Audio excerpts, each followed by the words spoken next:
Good morning class. आज हम जो शुरू कर रहे हैं वो है वान होफ फैक्टर।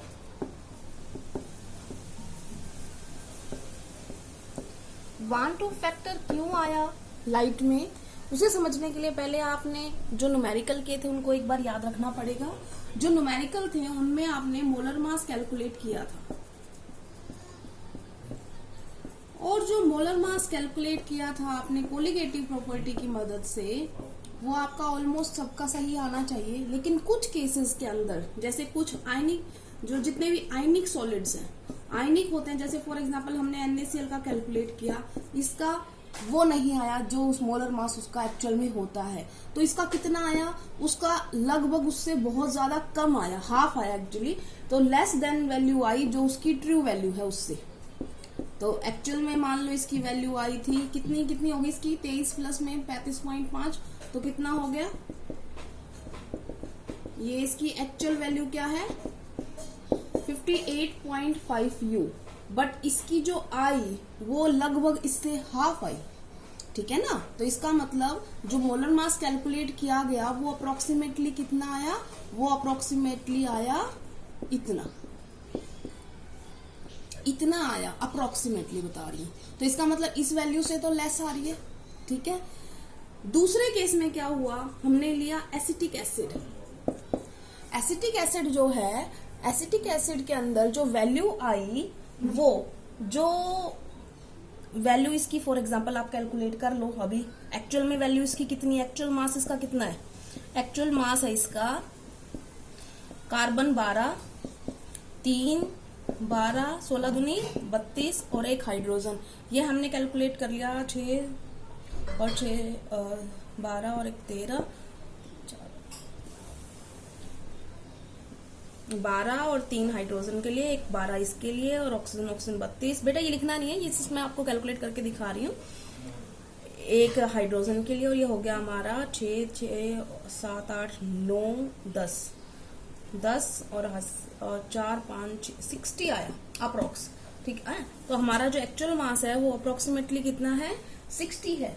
बट एक्चुअल जब इसने कैलकुलेट किया, किसने, कोलिगेटिव प्रॉपर्टी से जो कैलकुलेट वैल्यू आई वो अप्रोक्सीमेटली इससे डबल आई, 120 U के अप्रोक्स आई। तो ये क्या हो रहा है, ये क्यों हो रहा है, इसके लिए ये वान होफ फैक्टर आया। किसके लिए आया है, जो अबनॉर्मल मास आ रहे हैं। अबनॉर्मल मास मतलब जो मोलर मास आप कैलकुलेट कर रहे हो वो वैल्यू अलग आ रही है ना आपके नॉर्मल मास से। नॉर्मल का मतलब जो आपकी ऑब्जर्व एक्चुअल वैल्यू है, और अबनॉर्मल मतलब जो एक्चुअल नहीं है, जो गलत आ रही है, जो या तो कम आ रही है या ज्यादा आ रही है। तो ये होता है अबनॉर्मल मोलर मास। तो abnormal molar mass ionic compound के लिए वैल्यू लेस आ रही है, जो इस टाइप के कंपाउंड है उनके लिए ज्यादा आ रही है। तो ये क्यों आ रही है, इसको समझने की कोशिश करेंगे। तो इसको अगर समझने की कोशिश करेंगे तो सबसे पहले आपको ये समझना पड़ेगा कि कोलिगेटिव प्रॉपर्टी वैल्यू कैलकुलेट किसके हिसाब से करती है। कोलिगेटिव प्रॉपर्टी जो होती हैं, जब भी कैलकुलेशन करती हैं, वो किसके हिसाब से करती हैं, नंबर ऑफ सॉल्यूट पार्टिकल्स के हिसाब से। ठीक है ना, इतना बात ध्यान रह जाएगी। तो हम बोल रहे थे कि जो कोलिगेटिव प्रॉपर्टी है वो किस बात पे डिपेंड कर रही है, नंबर ऑफ सॉल्यूट पार्टिकल्स पे। इतनी बात समझ में आ गई। फॉर एग्जाम्पल हमने NaCl लिया, उसको पानी में घोल दिया, तो ये क्या हो गया, Na plus aqueous plus chloride aqueous. ठीक है ना, घुल गया वो। लेकिन अगर आपको ध्यान हो कि अब पार्टिकल की संख्या कितनी हो गई, डबल हो गई, क्योंकि पहले क्या था, सिर्फ NaCl। तो हमने तो इसको टोटल मार के 58.5 निकाल दिया था, पहले आपने अभी थोड़ी देर पहले निकाला था।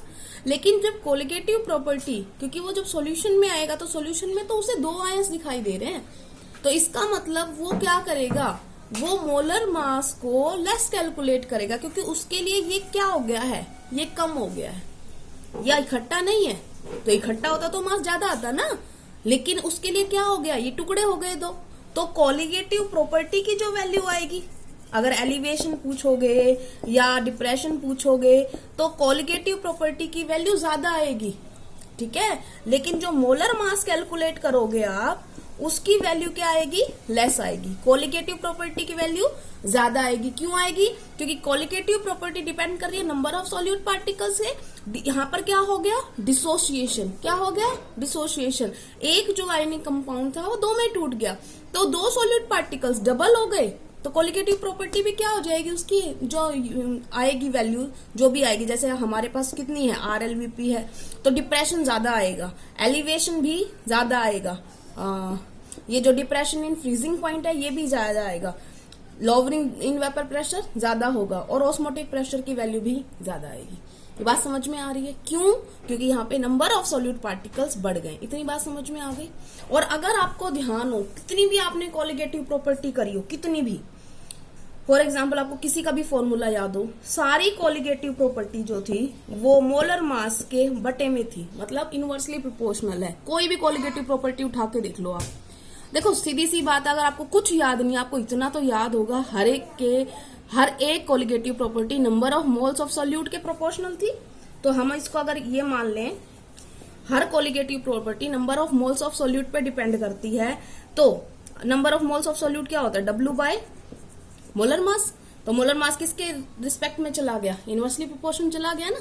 इसका मतलब क्या हुआ कि जब डिसोसिएशन हो रहा है तो कोलिगेटिव प्रॉपर्टीज की वैल्यू बढ़ रही है, क्योंकि नंबर ऑफ सॉल्यूट पार्टिकल्स बढ़ रहे हैं, लेकिन मोलर मास की वैल्यू कम आ रही है। बात समझ में आ गई। अब हम अलग अलग पढ़ेंगे, जैसे डिसोसिएशन के लिए या एसोसिएशन के लिए क्या करेंगे, उससे पहले हम वांट ऑफ फैक्टर को समझते हैं कि वांट ऑफ फैक्टर क्या है।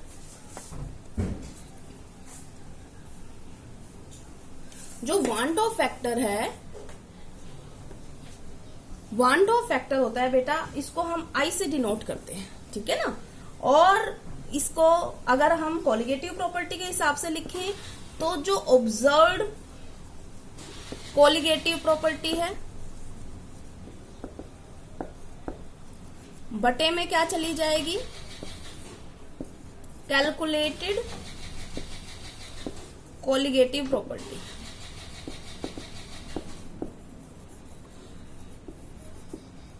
अब इसको समझो, क्या बोल रहे हैं हम, क्या तुम्हारी समझ में आ रहा है। इसका मतलब कि ये जो ऑब्जर्व्ड कोलिगेटिव प्रॉपर्टी है, ऑब्जर्व्ड का मतलब होता है बेटा कि वो जो है उसमें कोई डिसोसिएशन नहीं मान के, एसोसिएशन कुछ भी जो हो रहा है वो नहीं मान के, ऑब्जर्व जो एक्चुअल में उसकी वैल्यू ऑब्जर्व कर रहे हैं हम। और कैलकुलेटिव कोलिगेटिव प्रॉपर्टी का मतलब क्या है कि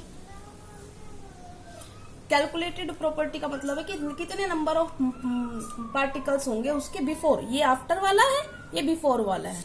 इसको आप इस तरीके से कर लो कि ऑब्जर्व वाले को आप मान लो अब नॉर्मल वैल्यू, ठीक है ना, जो वैल्यू कम आ रही है या ज्यादा आ रही है कोलिगेटिव प्रॉपर्टी की। और कैलकुलेटेड का मतलब जो तुम मैथमेटिक आपने निकाल के भाई इसकी इतनी वैल्यू आनी चाहिए थी, जैसे आपको पता है 58.5 इसका मोलर मास है और सब कुछ आपको पता है, तो आप डेल्टा TF डेल्टा TB निकालने के लिए बोलेंगे तो आप कैलकुलेट कर दोगे ना उसको। लेकिन एक्चुअल में जब एक्सपेरिमेंटली फाइंड आउट कर रहे हो तो कौन सी वैल्यू आ रही है, ये, जबकि वो तो या तो लेस है या मोर है।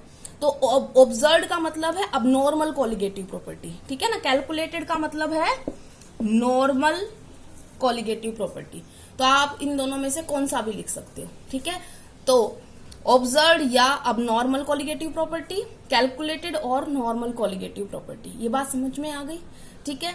अब क्योंकि कोलिगेटिव प्रॉपर्टी इनवर्सली प्रोपोर्शनल थी, तो अगर मोलर मास के हिसाब से मैं इसे लिखूं तो मैं क्या लिखूंगी, क्योंकि देखो यहां पर क्या है, अब नॉर्मल कोलिगेटिव प्रॉपर्टी, तो यहां पे ऊपर क्या आएगा, नॉर्मल मोलर मास, नीचे क्या है, नॉर्मल। तो इनवर्सली प्रोपोर्शनल था तो नॉर्मल ऊपर चला गया, अब नॉर्मल क्या आ जाएगा, नीचे आ जाएगा। तो ये अब नॉर्मल मोलर मास, ठीक है। बस तुम्हें ऑब्जर्व्ड और कैलकुलेटेड का मतलब होना चाहिए। कैलकुलेटेड का मतलब है जो तुम कॉपी पेन लेके कैलकुलेट कर रहे हो, और ऑब्जर्व्ड का मतलब है जो तुमने सॉल्यूशन ले लिया और एक्चुअल में ऑब्जर्व कर रहे हो उसको, एक्सपेरिमेंटली आप देख रहे हो कि क्या हुआ, कितनी वैल्यू आ रही है। कैलकुलेटेड का मतलब है आपने उसको सॉल्व किया, जैसे न्यूमेरिकल मैंने आपको दे दिया, आपको ये पता था NaCl का 58.5 मोलर मास है, आप उसका एलिवेशन इन बॉइलिंग पॉइंट निकाल सकते हो, वो वैल्यू आप यहाँ रखोगे और एक्चुअल में जो कहीं पर ऑब्जर्व हो रहा होगा वो वैल्यू आप यहाँ रखोगे तो उन दोनों की वैल्यू में फर्क आएगा। ये वैल्यू उसकी ज्यादा होगी और नॉर्मल वाली वैल्यू जो उसकी एज कंपेरिजन टू दूसरे वाले के लेस होगी, ठीक है ना, जो हमारी कैलकुलेटेड वैल्यू है। ये बात समझ में आ गई। तो अब अगर हम आपको सीधा सीधा बताना चाहें कि डिसोसिएशन जहां पर भी होगा उसमें आई की वैल्यू जो होती है मोर देन 1 होती है। आई की वैल्यू मोर देन 1 होती है। ये बात समझ में आ गई। एसोसिएशन में आई की वैल्यू लेस देन 1 होती है। अगर मैं कहूं एसोसिएशन तो उसमें वैल्यू कितनी आएगी आई की? Less than 1। ये बात अगर आपको समझ में नहीं आई तो अभी हम और पढ़ेंगे। फॉर एग्जाम्पल आपको 1 मोलर NaCl सॉल्यूशन दिया, ठीक है ना, तो आपसे पूछा गया आई की वैल्यू क्या आप निकाल सकते हो? तो आई क्या होता है? देखो आपको NaCl दिया हुआ है, NaCl टूट जाएगा, NaCl टूटेगा तो आपका फॉर्मूला क्या था? ऑब्जर्व्ड कोलिगेटिव प्रॉपर्टी बटे में कैलकुलेटेड कोलिगेटिव प्रॉपर्टी। ये था ना। ऑब्जर्व्ड का मतलब क्या था आपका? अब नॉर्मल। कैलकुलेटेड का मतलब क्या था? नॉर्मल, ठीक है ना। अब आप मेरे को ये बताओ NaCl में नॉर्मली वो कैसे एग्जिस्ट करता है? नॉर्मल तो वो एक ही NaCl है, ठीक है ना, लेकिन वो ऑब्जर्व्ड वैल्यू में क्या करेगा? सॉल्यूशन के अंदर तो वो 2 में टूट गया। कितने पार्टिकल्स में टूट गया? 2 में। तो उसकी वैल्यू कितनी आई? 2। या आप सिंपल ये समझ लो डिसोसिएशन का मतलब है वो कितने आयन में टूटा और एसोसिएशन का मतलब है वो कितने जुड़ के आए, ठीक है ना। तो आई कितना आ गया? 2।